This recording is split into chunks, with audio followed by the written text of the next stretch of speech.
Hey everyone, are you ready to dive into all things current events and crypto? Well, welcome to Brews and Blockchain.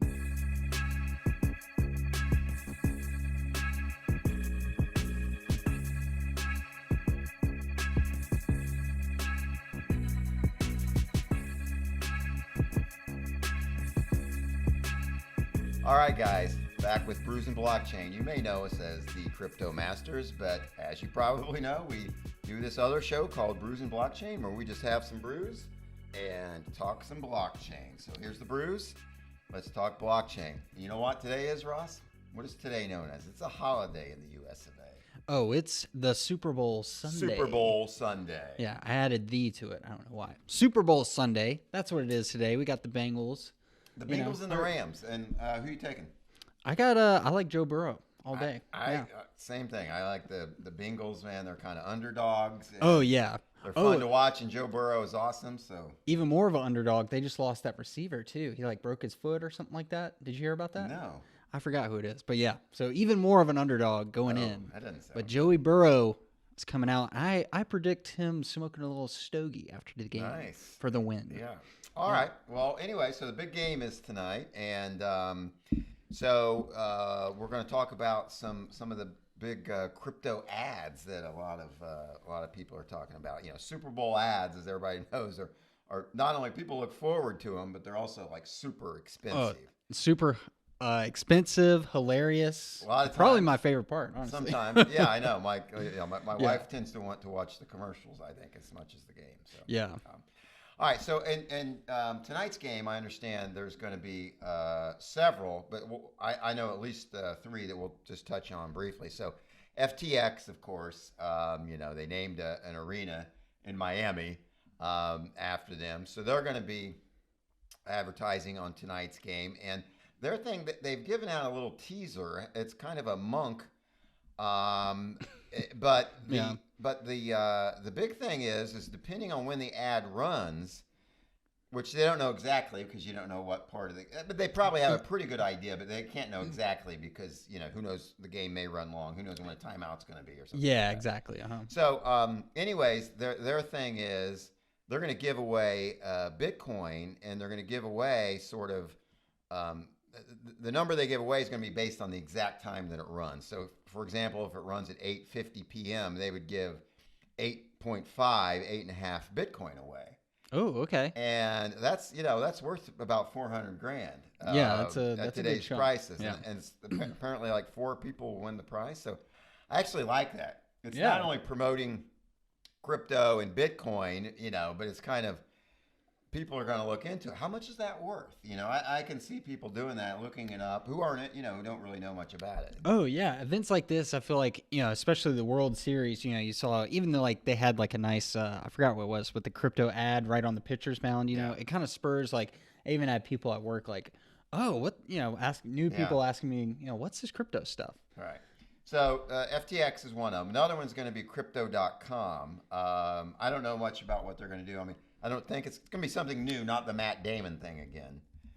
Yeah. But I kind of like the Matt Damon. I kind of like, yeah. It was kind of vague, but it was like... Fortune favors the bold. The bold. Bold or the brave? No, I forgot. I like bold. Fortune favors the bold. Yeah. Yeah, that was a good, and that's kind of positive, I think, for crypto. Yeah, and I think, I hope there is a good run up this week, as we saw last week. But, You mean after? Because it's been pretty flat. Yeah, I hope there's a good run. We'll see about that. But, I know there's a lot of more influencing factors that we'll get into later in this Brews and Blockchain. All right, and then another one is Binance. I think Binance, which I've never seen Binance do. Oh, wow, okay. Yeah. That's very cool. And they're having the NBA player Jimmy Butler is going to be sort of the spokesman in the ad.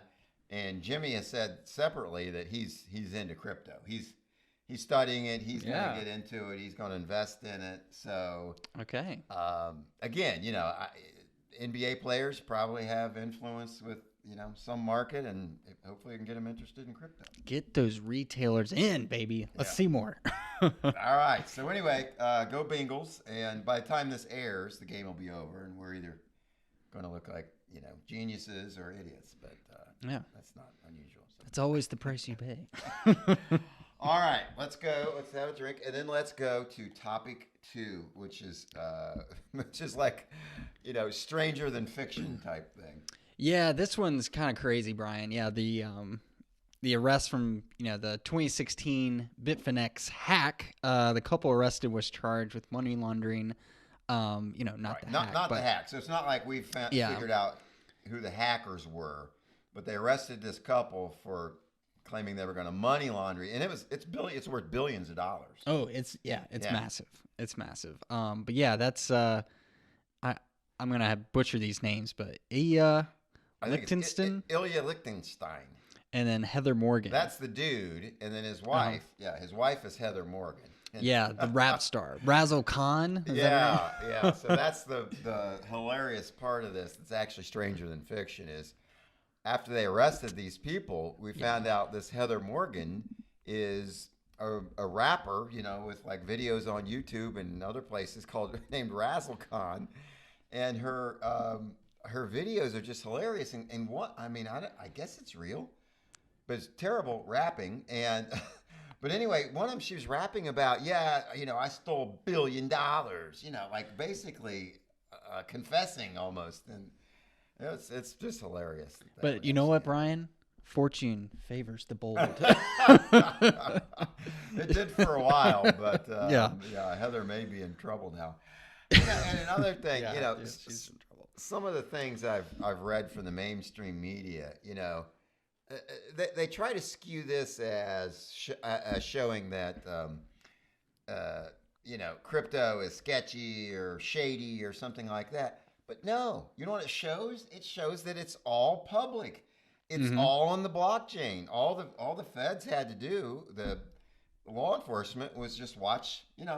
They knew where to watch. That's the blockchain. Oh yeah, they saw that. Yeah, so let's wait and see this moves. And that's how they did it. So it shows quite the opposite of what the mainstream media says. It's not shadowy, where you can get away with crime. It's very difficult to get away with crime because it's public. It's the blockchain. And I will say, Brian, I hate that stories like this fit the narrative that crypto, Bitcoin, whatever you want to call it, or whatever the media wants to call it, is this front for scams and money laundering. And I hate that they spin it that way, especially taking stories like this. But just as you pointed out, it was pretty easy to see where those coins went and everything. So it just shows they're clueless. They don't really understand the tech. Now, it is a fact. The hacks, that is a negative part of crypto. It has happened, and they still happen. But to play it off like that's a shadowy thing in crypto. No, that shows you that it's not very good for that. That it is public information that you can follow forever. So yeah.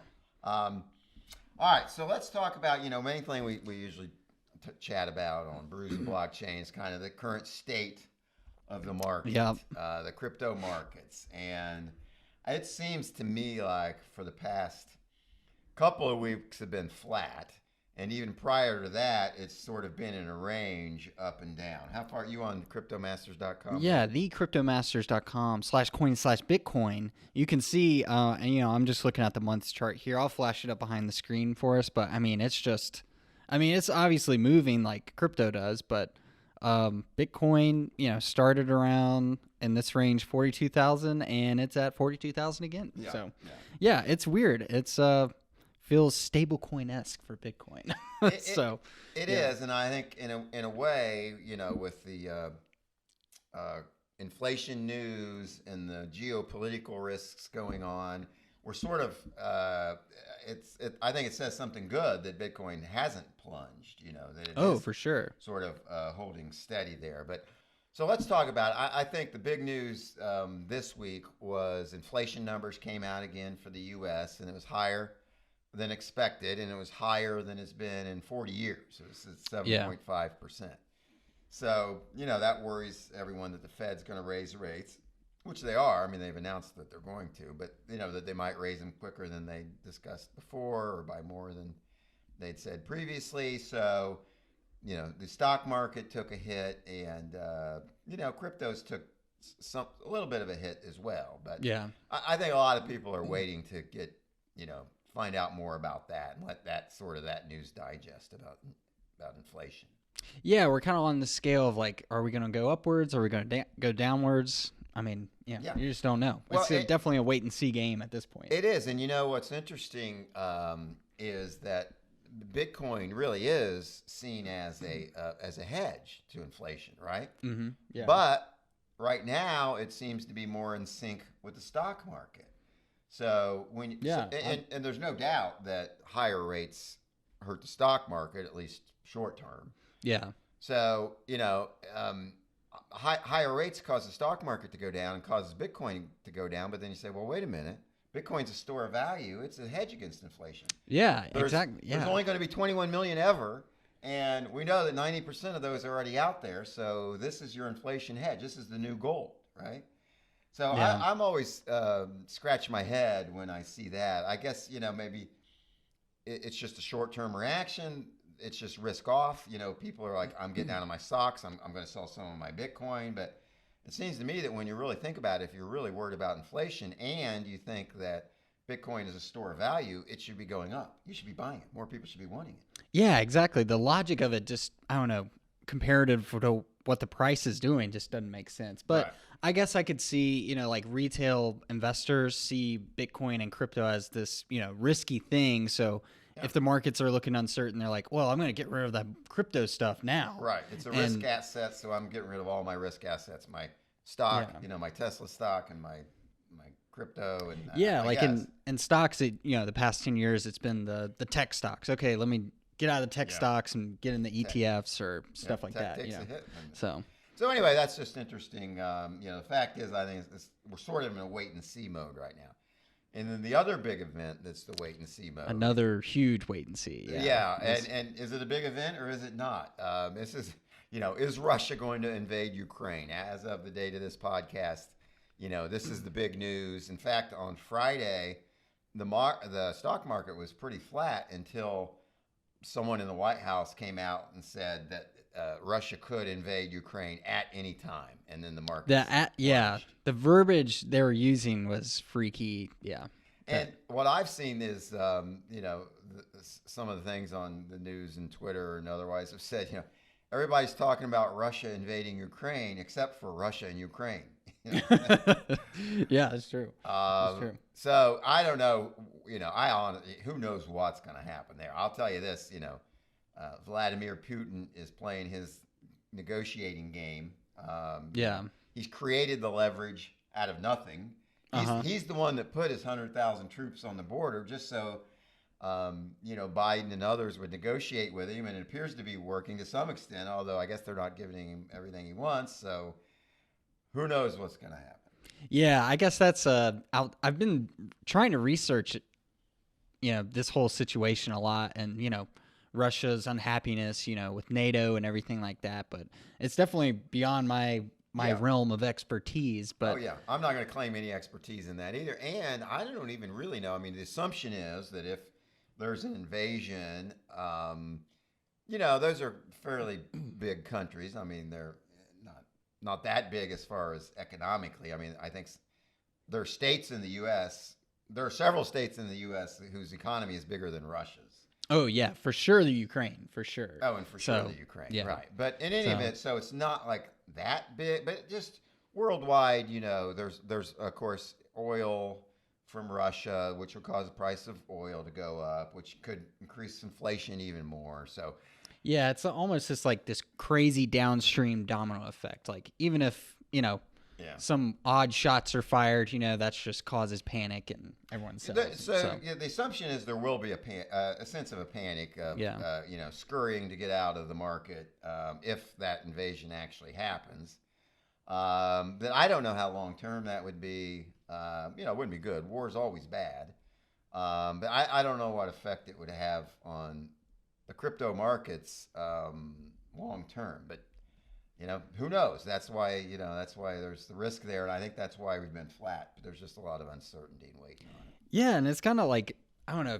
For me, it's just frustrating, especially seeing the movement we've seen in February. Like, man, we've been moving. I mean, we went up from 36,000 to 42, as high as almost 46, I think. But man, it feels like every time we get some momentum, some other news comes out that makes everyone hesitant. And rightfully so. Well, and on the other side of the token, that was a pun. Did you get that? I like that. On the other side of the token, if these things aren't as bad as they're anticipating, in other words, maybe inflation tapers off. Yeah. Maybe Russia doesn't invade Ukraine, then that's going to be good for the markets and crypto. I mean, it's got to be. Yeah. So, that could be the catalyst that we need to get the next run starting. Who knows? Oh, yeah. There could be none of this and mass celebration, which in turn causes mass buying, which will be me. So, yeah, there you go. I think last Brews and Blockchain, we talked about my my dollar cost averaging, which I am. Are still you continuing? Doing. Oh yeah, Very good. Very good. I already bought it today. I usually wait until the evenings on Sunday, because Sunday is usually a bad day. I mean, that's a very, very general statement. But I've noticed that near the closing time of the week, which is around 7 p.m. here Eastern time, there's usually a bit of a bump in Bitcoin, and then some of the others follow. So I, of course, want to buy before that. So I've changed and started buying instead of Sunday evening, more like Sunday afternoon. But, Oh, okay. yeah. But I made my buy today. I'm going to keep going. I think these are good prices. If eventually these are going to be good prices, I just don't know when. Yeah, for sure. I mean, if you knew when, Yeah. Well, we'd be billionaires. we've talked about that before. Yeah, you'd be a billionaire and you wouldn't even be listening to us. Yeah, that's right. But yeah, I think I've talked before. I had a while back. I mean, I think this was like October-ish. I had kind of made a move to some stable coin, just some Tether. Yeah. And all I've done, to be honest, I bought some Phantom and I bought some Loop Ring. That's about it. So Okay. Yeah. it's been good, but Loop Ring everything else has moved up. Loop Ring so. is on my list of things that I might dollar cost average into. Okay. I didn't today, but it's on my list. I have done it in the past. So today I think I did Cardano, Cosmos, and Quant. Oh, okay. Yeah. Very cool. And so I just kind of look at, what they've done in the past week, and that's how I make my choice of the ones that have made my list. So. And I think Quant might be or no, we did Quant a while ago. We did Quant. We might need to do an update on a Quant. I don't know. We could, yeah. We could check that out. But I think Quant's solid, and now it's on Coinbase. When we talked about it before, one of the things we said is that it's got to get on Coinbase, on a big exchange, but now it has. So anyway. Yeah, I don't know. Pretty slow week, Ross. So why don't we just finish our brews, and we can come back next time and maybe have some more exciting news to talk about. Yeah, I like it, Brian. And when this is posted, it'll be after the Super Bowl. Hopefully, Joe Burrow's holding that trophy, smoking a stogie. And if you like this video, like, comment, subscribe below, and check out thecryptomasters.com for all crypto tools and pricing. You're Do a it. crypto tool. Bye, everybody.